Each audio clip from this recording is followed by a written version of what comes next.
दोस्तों, अगर आपने BTech MTech computer science and engineering cyber security के लिए एनएफएसयू में फॉर्म फिलअप किया है तो एनएफएसयू की तरफ से बीटेक एमटेक साइबर सिक्योरिटी का फर्स्ट मेरिट लिस्ट जारी कर दिया गया है। तो ये अपडेट आपके लिए काफ़ी इंपॉर्टेंट होने वाला है। तो प्रोविजनल मेरिट लिस्ट आपका आ चुका है एकेडमिक ईयर 2026-27 के लिए। तो यहाँ पर आप देख सकते हैं program name BTech MTech computer science and engineering cyber security और नेम ऑफ स्कूल है दोस्तों आपका school of cyber security and digital forensic और एकेडमिक ईयर है आपका 2026-27। अब दोस्तों कुछ इंपॉर्टेंट इंस्ट्रक्शंस पर बात करते हैं। तो the school of cyber security and digital forensic NFSU Gandhinagar is place to publish the comprehensive provisional merit list.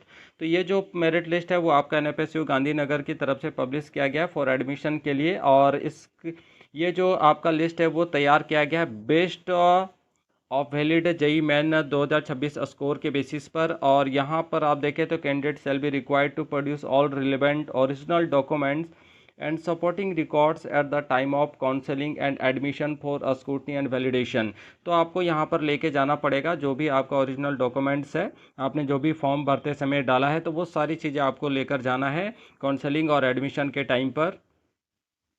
Next यहाँ पर बात करते हैं दोस्तों कि आपको एडमिशन कैसे मिलेगा। तो admission shall be offered strictly in accordance with the approved seat matrix. तो जो सीट मैट्रिक्स से अप्रूव किया गया उसके बेसिस पर आपको यहाँ पे एडमिशन देखने को मिलेगा। क्योंकि ये आपका प्रोविजनल मेरिट लिस्ट है, काउंसलिंग के लिए कॉल किया गया है, तो इसका मतलब ये नहीं है कि आपको सीट मिल ही जाएगा, ठीक है। बट यहाँ पे जो भी सीट मैट्रिक्स होगा उसके बेसिस पर एप्लीकेबल रिजर्वेशन नॉर्म्स यानी गवर्नमेंट का जो रिजर्वेशन पॉलिसी होता है उसके बेसिस पर, फिर प्रोग्राम वाइज इंटेक कैपेसिटी किस प्रोग्राम में कितनी सीटें हैं, ठीक है, एलिजिबिलिटी रिक्वायरमेंट्स क्या है एंड काउंसलिंग प्रोसीजर, ये सारी चीज़ों को ध्यान में रखा जाएगा।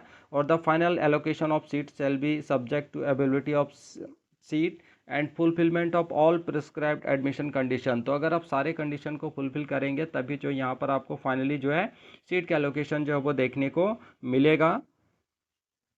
अब यहाँ पे आप सभी कैंडिडेट के लिए एक इम्पॉर्टेंट नोट है कि the candidate listed for call of counselling. तो जिनको यहाँ पे कॉल ऑफ काउंसलिंग के लिए लिस्ट किया गया है वो receive an email to registered email containing all detail and instruction of the counselling process. तो उसी ईमेल रजिस्टर्ड ईमेल आईडी पर जो है आपका काउंसलिंग से रिलेटेड सारा डिटेल और इंस्ट्रक्शन जाएगा कि कौन से कॉलेज में आपको काउंसलिंग के लिए जाना है, कहाँ जाना है, कितने तारीख को जाना है। तो वो सारी चीज़ें आपके रजिस्टर्ड ईमेल आईडी में ही भेजा जाएगा। अब देखिए यहाँ पे कुछ कंडीशन है कि अगर स्टार लगा हुआ है कॉल फॉर काउंसलिंग में तो इसका मतलब क्या है। तो candidate is required to remain present for counselling but does not guarantee of admission, है ना। तो एडमिशन की कोई गारंटी नहीं है। और वेटिंग अगर स्टार लगा है तो candidate will be called for counselling later बाद में if any seats remain vacant after the first round of counselling. तो फर्स्ट राउंड के बाद अगर सीटें वैकेंट रह जाती हैं तो आपको यहाँ पर काउंसलिंग के लिए बुलाया जाएगा, जिनके एप्लीकेशन नंबर के बगल में वेटिंग का ऑप्शन दिया गया है। अब यहाँ पे हम लोग कॉमन मेरिट लिस्ट पर बात करते हैं। तो ये पूरा आपका मेरिट लिस्ट है, आप यहाँ पर देख सकते हैं दोस्तों। ये आपका क्या है, कॉमन मेरिट नंबर है, ये फॉर्म नंबर है यानी एप्लीकेशन नंबर, ये कैटेगरी और रिमार्क्स है। तो सभी का अगर आप रिमार्क्स देखें तो कॉल फॉर काउंसलिंग है, लेकिन क्या सभी कैंडिडेट का कॉल फॉर काउंसलिंग है? तो कुछ लोगों को यहाँ वेटिंग भी देखने को मिलेगा। तो वन बाय वन जब हम लोग पूरे लिस्ट को देखेंगे तभी पता चलेगा, ठीक है। और ये आप अपने एप्लीकेशन नंबर के माध्यम से यहाँ चेक कर सकते हैं कि आपका जो है कॉमन मेरिट लिस्ट में नाम आया है या फिर नहीं आया है।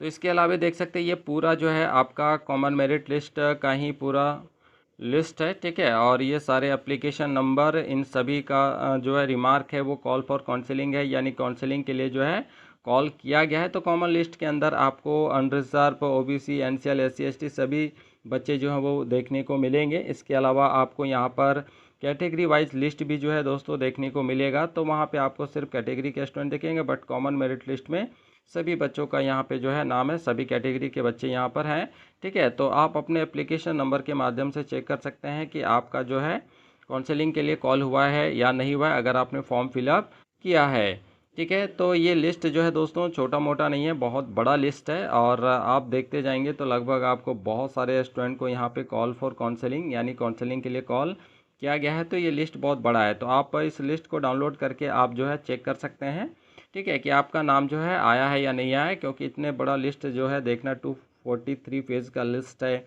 जिसमें लगभग 1500-1600 के आसपास जो है वो कॉमन मेरिट लिस्ट में। इसके अलावा EWS, OBC, NCL, SC, ST, ठीक है। तो उतना पूरा लिस्ट को देख पाना भी पॉसिबल यहाँ पे नहीं है, वीडियो काफ़ी लंबा हो जाएगा, तो आप अपना लिस्ट जो है वो चेक कर सकते हैं। अपने एप्लीकेशन नंबर के माध्यम से अपना चेक कर लीजिएगा कि आपका कॉल फॉर काउंसलिंग है या नहीं है। अगर वेटिंग है तो कोई दिक्कत नहीं है, बाद में आपको अगर सीटें वैकेंट रह जाती हैं फर्स्ट राउंड के बाद, तो वहाँ पे आपको जो है कॉल किया जाएगा काउंसलिंग के लिए, ठीक है। तो आई होप दोस्तों आप सबको वीडियो अच्छा लगा होगा। अगर वीडियो अच्छा लगा हो तो इस वीडियो को एक लाइक जरूर कीजिएगा, प्यारा सा कमेंट जरूर कीजिएगा, और अपने दोस्तों के साथ इस वीडियो को जमकर शेयर कीजिएगा जिन्होंने बीटेक का, एमटेक का, साइबर सिक्योरिटी के लिए एप्लीकेशन डाला था एनएफएसयू में, ताकि उनको भी अपडेट मिल जाए। तो बाकी अगर आपने अभी तक हमारे चैनल को अगर सब्सक्राइब नहीं किया है तो चैनल को सब्सक्राइब करके बेल नोटिफिकेशन ऑन जरूर कर लीजिएगा, ठीक है, ताकि जो भी नया अपडेट आए बीटेक एमटेक से रिलेटेड वो आप तक पहुंच पाए। तो मिलते हैं नेक्स्ट वीडियो में, तब तक के लिए आप सभी को थैंक यू, बाय बाय।